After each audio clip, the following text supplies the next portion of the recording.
Assalamualaikum warahmatullahi wabarakatuh. Selamat pagi, Ibu Desi Arianti Utami SGZ MSC dan rekan-rekan kami dari kelompok 4 PSG KH002 terdiri dari Alia Nadira, Nia Syahidah, Revalina Putri Rahman, Astrid Rosminar Hidayat, dan Laila Fadila. Hari ini kami ingin mempresentasikan praktikum pengukuran antropometri bayi dan balita dan ibu hamil yang dilaksanakan di Posyandu Garuda 14 Harapan Jaya, Bekasi Utara pada 19 Juni 2025. Selanjutnya ada pengukuran latar belakang. Pengukuran antropometri pada bayi atau balita dan ibu hamil di Posyandu merupakan bagian penting dari pelayanan kesehatan dasar yang mudah diakses oleh masyarakat. Kegiatan ini bertujuan untuk memantau pertumbuhan dan status gizi secara rutin, mendeteksi masalah gizi seperti stunting, wasting, atau kekurangan energi kronis sedini mungkin, serta menjadi dasar pemberian intervensi yang tepat. Dengan pengukuran yang teratur dan data yang akurat, Posyandu dapat berperan maksimal dalam meningkatkan kesehatan ibu dan anak serta mendukung terwujudnya generasi yang sehat, cerdas, dan produktif. Kegiatan ini kami laksanakan di Posyandu Garuda 14, Kelurahan Harapan Jaya, Kota Bekasi Utara pada hari Kamis 19 Juni 2025 pukul 9 pagi sampai 11 siang.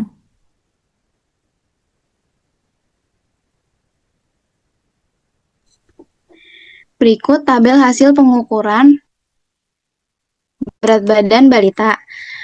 Selanjutnya, mari kita lihat hasil temuan kami dimulai dari balita. Tabel ini merangkum pengukuran antropometri yang diambil dari 5 balita. Kami menilai 3 indikator utama, berat badan berdasarkan umur, berat badan berdasarkan tinggi atau panjang badan, dan tinggi atau panjang badan berdasarkan umur. Sebagai contoh, Suraya usia 36 bulan menunjukkan hasil normal untuk ketiga indikator. Aruna usia 10 bulan berisiko gemuk berdasarkan berat badan per panjang badan dan diklasifikasikan pendek berdasarkan panjang badan menurut umur. Kenzo 48 bulan diklasifikasikan gizi baik untuk berat badan menurut umur, normal untuk berat badan per tinggi badan, tetapi sangat pendek untuk tinggi badan menurut umur. Aralin 42 bulan menunjukkan gizi kurang untuk berat badan untuk umur dan sangat pendek untuk tinggi badan per umur. Dan terakhir, Laksana 4 bulan diklasifikasikan gizi baik untuk berat badan menurut umur, normal untuk berat badan per tinggi badan, tetapi pendek untuk tinggi badan per umur.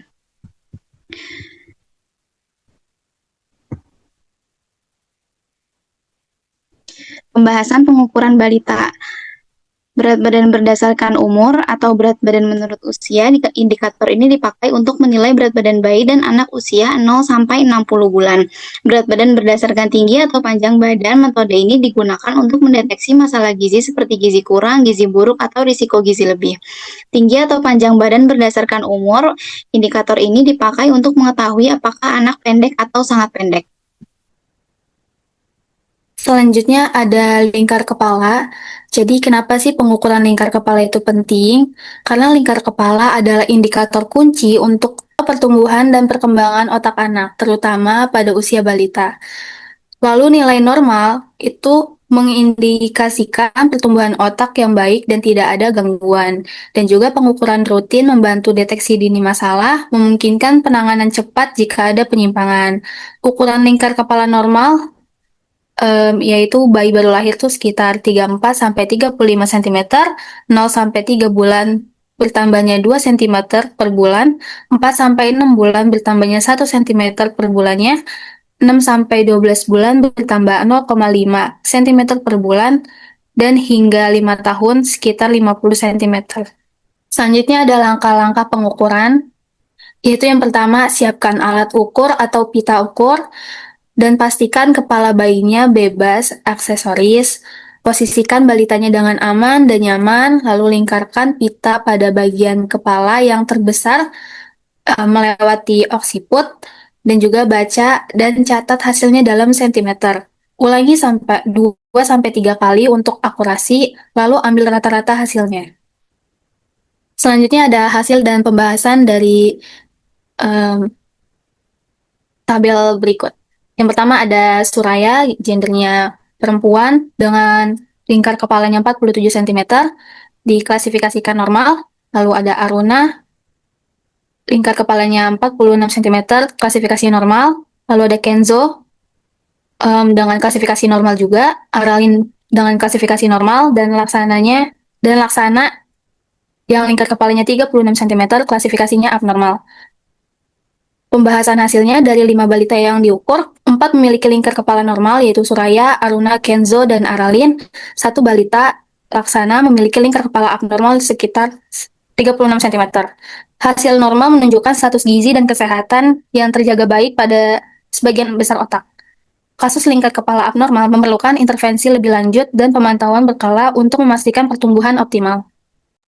Selanjutnya ada pengukuran ibu hamil. Mengapa ya pengukuran ibu hamil sangat penting? Status gizi buruk ibu hamil sangat mempengaruhi pertumbuhan janin, dan memantau pertambahan berat badan ideal sangat penting untuk mendukung tumbuh kembang janin. Dan ini ada hasil dan pembahasan dari hasil pengukuran antropometri pada 5 ibu hamil. Ini menunjukkan variasi status gizi yang signifikan terhadap 2 ibu hamil, yaitu Ibu Rianti dan Ibu Yanti, yang termasuk dalam kategori obesitas 1 berdasarkan perhitungan massa indeks tubuh, yaitu IMT, sebelum hamil. Sebelum hamil yaitu 26,1 dan Ibu Yanti 26,6. Satu ibu yaitu Surnati tergolong overweight, yaitu IMT 23. Dan satu ibu hamil yaitu Ibu Putri memiliki status gizi normal, yaitu IMT dengan 21,9, dan satu ibu Rizka termasuk underweight, yaitu dengan IMT 18,0.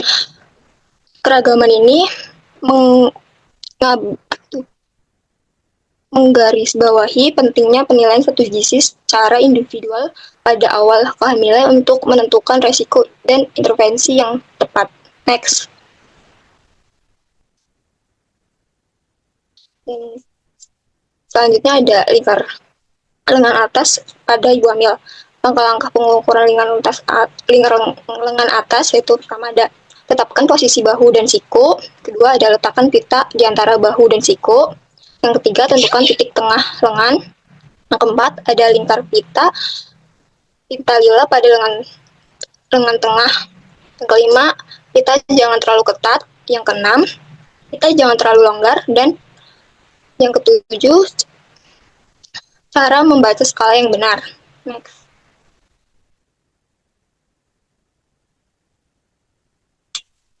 Ini ada hasil pengukuran lila.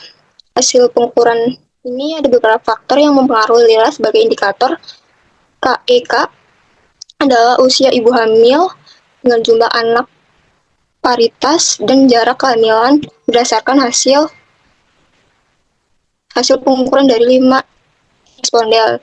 Ibu hamil tidak ada status lila yang di bawah 23,5, menandakan bahwa 5 ibu hamil yang ini tidak beresiko KIK. Berikutnya ada kesimpulan penutup. Pembahasan utama dari pengukuran kami adalah pada balita sebagian besar gizinya normal, tapi ada kasus stunting, gizi kurang, dan lingkar kepala yang abnormal. Kemudian pada ibu hamil sangat bervariasi dengan status gizi memerlukan intervensi berbeda, terutama untuk ibu underweight dan obesitas. Praktikum di Posyandu Garuda 14 menunjukkan bahwa Posyandu berperan penting dalam pemantauan gizi balita dan kesehatan ibu hamil, edukasi, serta deteksi dini masalah kesehatan. Sebagian besar balita memiliki status gizi normal, namun masih ditemukan beberapa kasus stunting dan gizi kurang dan lingkar kepala yang abnormal. Kemudian pada ibu hamil juga sangat bervariasi atau memerlukan pemantauan lebih lanjut. Kemudian, Posyandu berperan krusial dalam deteksi dini dan pencegahan masalah gizi. Untuk optimalisasi, maka diperlukan pelatihan kader, sistem pencatatan digital, dan kolaborasi lintas sektor.